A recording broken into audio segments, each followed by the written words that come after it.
ஜூலை 2ஆம் தேதி ஆனி மாத அபிஜித் நட்சத்திரம் வந்திருக்கு. நான் ஏற்கனவே சொல்லியிருக்கேன். சில கிழமை, திதி, யோகம், கரணம் இந்த நேரத்துல வரக்கூடிய அபிஜித் நட்சத்திரம் விலை மதிக்க முடியாதது. அதனால இப்படி ஒரு நேரம் மறுபடியும் அமையுமா அப்படின்னு தெரியாது. இதுவரை உங்களுக்கு நடக்கவே நடக்காது அப்படின்னு நீங்க இருந்த காரியங்கள் கூட நடக்க ஆரம்பிக்கும். விதியால நீங்க கஷ்டப்பட்டுக்கிட்டு இருந்தா கூட அந்த விதியையே மாற்றக்கூடிய சக்தி இந்த கடவுள் கொடுத்த அரிய சக்தி வாய்ந்த அபிஜித் நட்சத்திரத்துக்கு இருக்கு. அதனால இந்த நேரத்தை தவற விட்டுடாதீங்க. வெறும் கல்லுப்பும் 5 ரூபாய் நாணயமும் போதும். அபிஜித் நட்சத்திர நாள்ல அந்த 24 நிமிடங்களை தவற விடாதீங்க. இந்த அபிஜித் நட்சத்திரத்துக்கும் நாணயத்திற்கும் ரொம்ப தொடர்பு உண்டு. நாணயம் அப்படிங்கிறது மகாலட்சுமியோட ஸ்வரூபம் நம்ம எல்லாருக்கும் தெரியும். கிருஷ்ண பரமாத்மா தன்னுடைய மயிலிறகுல இந்த அபிஜித் நட்சத்திரத்தை மறைச்சு வச்சிருந்தாரு அப்படிங்கிறது நம்ம எல்லாத்துக்கும் தெரியும். இந்த கிருஷ்ணருங்கிறது யாரு? பெருமாளோட ரூபந்தானே. இந்த பெருமாளுக்கு மிக உரிய ஒரு நட்சத்திரம் அப்படின்னா திருவோண நட்சத்திரத்தை சொல்லுவோம். அதே போல கிருஷ்ண பரமாத்மாவுக்கு இந்த அபிஜித் நட்சத்திரத்தை சொல்லுவோம். மற்ற நட்சத்திரங்கள் இந்த 27 நட்சத்திரங்கள் நமக்கு தெரிஞ்சது இருக்கு இல்லையா, அதெல்லாம் சந்திரனோட மனைவிகளாக சொல்லப்படக்கூடியது. இந்த கிருஷ்ண பரமாத்மாவுக்கு உரியது ஒன்னே ஒன்று இந்த அபிஜித் நட்சத்திரம். இந்த அபிஜித் நட்சத்திரத்தை அந்த காலத்தில் மன்னாதி மன்னர்கள் கூட இதை பயன்படுத்தி இருக்காங்க. அதுவும் இந்த நாணயத்தை வச்சு இந்த அபிஜித் நட்சத்திர நாளில் வணங்கியிருக்காங்க. மகாலட்சுமிக்கும் குபேரனுக்கும் நம்ம இந்த நாணயத்தை வச்சு அர்ச்சனை செஞ்சோம் அப்படின்னா குடும்பத்தில் வறுமையே இருக்காது அப்படின்னு பல சாஸ்திரங்கள் சொல்லுது. பொதுவாகவே இந்த வழிபாட்டை வெள்ளிக்கிழமையில 5 ரூபாயை வச்சு 27 வெள்ளிக்கிழமை தொடர்ந்து இதை செய்ய நம்ம செல்வம் சேரும் அப்படின்னு சொல்லுவாங்க. இந்த பரிகாரத்தை அபிஜித் நட்சத்திர நாள்ல, அதுவும் தொடர்ந்து 11 அபிஜித் நட்சத்திர நாள் நம்ம செஞ்சோம் அப்படின்னா நமக்கு செல்வமானது மலமலன்னு உயரும் அப்படிங்கிறது நம்பிக்கை. ஒவ்வொரு அபிஜித் நட்சத்திரத்துக்கும் இந்த பரிகாரத்தை தவறாமல் செய்யலாம். நீங்கள் வேற ஏதாவது பரிகாரம் செஞ்சீங்க அப்படின்னாலும் அதோட இதையும் மறக்காமல் செய்யலாம். வெள்ளிக்கிழமையில செஞ்சீங்கனாலும் இந்த பரிகாரத்தை நீங்கள் தொடர்ந்து செய்து கொண்டே வரலாம். வெள்ளிக்கிழமைனா 27 வெள்ளிக்கிழமை தொடர்ந்து இந்த பரிகாரத்தை செய்து நிறைவு செய்யணும். அபிஜித் நட்சத்திர நாளை நீங்கள் பயன்படுத்துகிறீங்க அப்படின்னா 11 அபிஜித் நட்சத்திர நாளுக்கு இந்த பரிகாரத்தை செய்யணும். இப்படி செய்யறதுனால குறைவில்லாத செல்வம் கிடைக்கும் அப்படிங்கிறது ஐதீகம். உப்புல மகாலட்சுமி வாசம் செய்கிறாள். பார்க்கடல்ல இருந்து மகாலட்சுமி பிறந்ததால கல்லுப்பு அவளோட அம்சமாக போற்றப்படுகிறது. தூளுப்பு பயன்படுத்துவதை விட கல்லுப்பு பயன்படுத்துகிறவங்க இல்லத்தில் பக்தியும் ஒழுக்கமும் செல்வமும் மேம்பட்டு இருக்கும். சரி, இந்த கல்லுப்பை வச்சு தான் நம்ம இந்த அபிஜித் நட்சத்திர நாளில் இந்த பரிகாரத்தை செய்ய போகிறோம். அபிஜித் நட்சத்திரத்தை பற்றி நீங்கள் நிறைய கேள்விப்பட்டிருப்பீங்க. நான் ஏற்கனவே உங்களுக்கு இதை பற்றி பல பதிவுகள் நான் போட்டிருக்கேன். இந்த அபிஜித் நட்சத்திர முகூர்த்தம் வேற, அபிஜித் நட்சத்திரம் வேற. அபிஜித் முகூர்த்தங்கிறது தினமும் வரும். அபிஜித் நட்சத்திரம் அப்படிங்கிறது மாதத்தில் 1 முறை 2 முறை வரும். உத்திராடத்துக்கும் திருவோணத்துக்கும் இடைப்பட்ட நட்சத்திரம் தான் இந்த அபிஜித் நட்சத்திரம். இதெல்லாம் நிறைய சொல்லியிருக்கேன். இருந்தாலும் தெரியாதவர்கள் இந்த தகவலை தெரிஞ்சுக்கணும் இல்லையா, அதனால சொன்னேன்.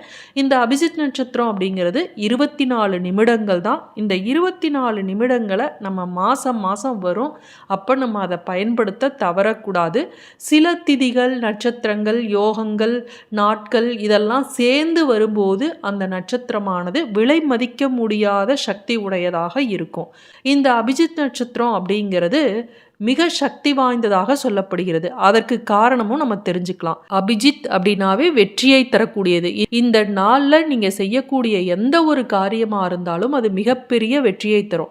நீங்கள் ஒரு யூடியூபே தொடங்கணும்னு நினைக்கிறீங்கன்னு வச்சுங்களேன், இந்த நாளில் நீங்கள் மொதல் வீடியோவை போட்டு பாருங்களேன். உங்களுக்கு நீங்கள் சீக்கிரம் மானிட்டைசேஷன் ஆகி வெற்றி பெறுவீங்க. அதே மாதிரி ஒரு தொழில் தொடங்க போகிறீங்க, வியாபாரம் தொடங்க போகிறீங்க அப்படின்னா இந்த நாளில் நீங்கள் மொதல் ஸ்டெப் எடுத்து வைங்க. தொழில் தொடங்குங்க, கடை ஆரம்பிங்க, எல்லாமே சக்சஸாக தான் முடியும். நீங்கள் எதை மறந்தாலும் சரி, இந்த 24 நிமிடங்களை நீங்கள் மறந்துடாதீங்க. ஏன்னா உங்கள் வாழ்க்கையே மாற்றக்கூடிய சக்தி உடையது. ஒவ்வொரு மாதமும் நம்ம இதை சொல்லிக்கிட்டே வர்றோம். இந்த அபிஜித் நட்சத்திர நேரத்தை நீங்கள் பயன்படுத்திக்கிட்டு வந்தீங்க அப்படின்னா உங்கள் வாழ்க்கையில் நிறைவேறாத ஆசைகள் எது இருந்தாலும் சரி அதெல்லாம் நிறைவேற ஆரம்பிக்கும்.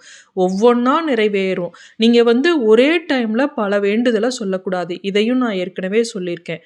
ஒவ்வொரு அபிஜித் நட்சத்திரத்துக்கும் நீங்கள் தொடர்ந்து ஒரே ஒரு வேண்டுதலை தான் சொல்லிக்கிட்டு வரணும். அந்த வேண்டுதல் நிறைவேறிய பிறகு அடுத்த வேண்டுதலை நீங்கள் சொல்லணும். ஜூலை 2 ஆணி 18 இந்த அபிஜித் நட்சத்திரம் வந்திருக்கு. அபிஜித் நட்சத்திரம் நேரம் எப்போ அப்படின்னா காலையில் 9:29க்கு ஆரம்பித்து 9:53 வரையும் இருக்கக்கூடிய 24 நிமிடங்கள். இப்போ இந்த பரிகாரத்தை எப்படி செய்யறது அப்படிங்கிறத பார்க்கலாம். இந்த பரிகாரத்தை செய்யும்போது மாமிசம் சாப்பிடுவதை தவிர்க்கவும். இந்த நாளில் அமங்கலமான வார்த்தைகளையும் அசுப பலன்களை கொடுக்கக்கூடிய செயல்களையும் எக்காரணம் கொண்டும் வீட்டில் செய்யாதீங்க.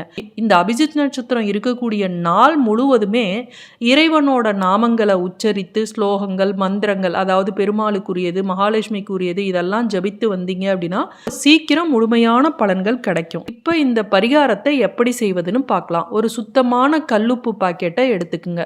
நீங்கள் கடையில் வாங்கிட்டு வந்தாலும் சரி, இல்லை பூஜை அறையில் தனியாக வச்சுருந்தாலும் சரி, சமையலறையில் இருக்கக்கூடிய கல்லுப்பை பயன்படுத்தாதீங்க. ஒரு கண்ணாடி பவுல் மண் குவளையில் அதை நல்லா போட்டு நிரப்பிக்கிங்க. இதை பூஜை அறையில் வைக்கணும். இதை பூஜை அறையில் வைக்கும்போது என்ன செய்யணும், எப்படி செய்யணுங்கிறதான் இந்த பரிகாரம். இந்த கல்லுப்பை நீங்கள் குளிச்சுட்டு சாமி கிட்ட வச்சுருங்க. வழக்கமாக நீங்கள் செய்யக்கூடிய பூஜைகளெல்லாம் செஞ்சுட்டு இந்த 5 ரூபாய் நாணயம் ஒன்றை எடுத்துக்குங்க. இதை அபிஜித் நட்சத்திர நேரம் சொன்னேன் இல்லையா, அப்போ தான் வைக்கணும். நீங்கள் அபிஜித் நட்சத்திர ஸ்துதியை சொல்லி மகாலட்சுமியை வேண்டிக்கிட்டு உங்களுடைய கோரிக்கை என்னவோ, உங்களுக்கு என்ன இருக்கோ அதை வேண்டிக்கிட்டு இந்த காயின் இருக்கு இல்லையா, அதை நீங்கள் அந்த உப்பு மேலே வைக்கணும். அந்த உப்பு மேலே வச்சு அது மகாலட்சுமி, அதற்கு பக்கத்தில் ஒரு துளசி இலை இருந்தது அப்படின்னா வைக்கலாம், இல்லைன்னா விட்டுடுங்க, அதனால் தவறு கிடையாது. ஆனால் காயின் முக்கியமாக அந்த உப்பு மேலே வைக்கணும். ஒவ்வொரு வெள்ளிக்கிழமையும் நீங்கள் செய்கிறீங்க அப்படின்னா 27 நாணயங்கள் சேர்ந்துடும். ஒவ்வொரு முறையும் இந்த உப்பை மாற்றணுமா அப்படின்னா உப்பை மாற்றணும்னு அவசியம் இல்லை. இந்த நாணயத்தை மட்டும் நீங்கள் 5 ரூபாய் காயினை மட்டும் மாற்றி மாற்றி வைக்கணும். 27 வாரத்துக்கு 27 நாணயங்கள் வந்துடும். நீங்கள் அபிஜித் நட்சத்திர நாளில் மாதம் மாதம் செய்கிறீங்கனாலும் அந்த உப்பு அப்படியே இருக்கலாம். ஆனால் அதில் இருக்கக்கூடிய அந்த காயின் இருக்கு இல்லையா, அந்த காயினை மட்டும் மாற்றி மாற்றி வச்சுக்கிட்டு வாங்க. அபிஜித் நட்சத்திரமாக இருந்தால் 11 அபிஜித், அப்போ 11 நாணயம் சேர்ந்துடும். இந்த நாணயங்களை நீங்கள் ஒரு மஞ்சள் துணியில் போட்டு அதனுடன் ஒரு துளசி இலை வச்சு அதை அப்படியே கட்டி மூட்டையாக முடிஞ்சு உங்களுடைய பூஜை அறையில் வச்சிருங்க. இதை உங்களுடைய வேண்டுதல் நிறைவேறின பிறகு பெருமாள் கோவில் உண்டியல்ல போய் நீங்கள் சமர்ப்பிக்கணும். இந்த குவளையில் இருக்கக்கூடிய உப்பை ஓடும் நீரில் போட்டுடலாம். நீர்நிலையே இல்லை, பக்கத்தில் ஆறு கிணறு குளம் எதுவும் இல்லை அப்படிங்கிறவங்க சிங்கில் போட்டு தண்ணியை ஓட விட்டுடுங்க. இது மாதிரி தொடர்ந்து 27 வெள்ளிக்கிழமை அல்லது 11 அபிஜித் நட்சத்திர நாளை நீங்கள் செஞ்சீங்க அப்படின்னா பணம், அசையும் அசையா சொத்துக்கள், செல்வங்கள், எல்லா ஐஸ்வர்யங்களும் தேடி வரும். ரொம்ப பண கஷ்டத்தில் இருக்கிறவங்க இது ரொம்ப எளிய பரிகாரம். நீங்கள் ஒன்றும் செலவு பண்ண தேவையில்லை. இதை செஞ்சீங்க அப்படின்னா நீங்கள் நல்ல நிலைக்கு வர முடியும். மீண்டும் அடுத்த காணொளியில் சந்திக்கும் வரை நன்றி, வணக்கம்.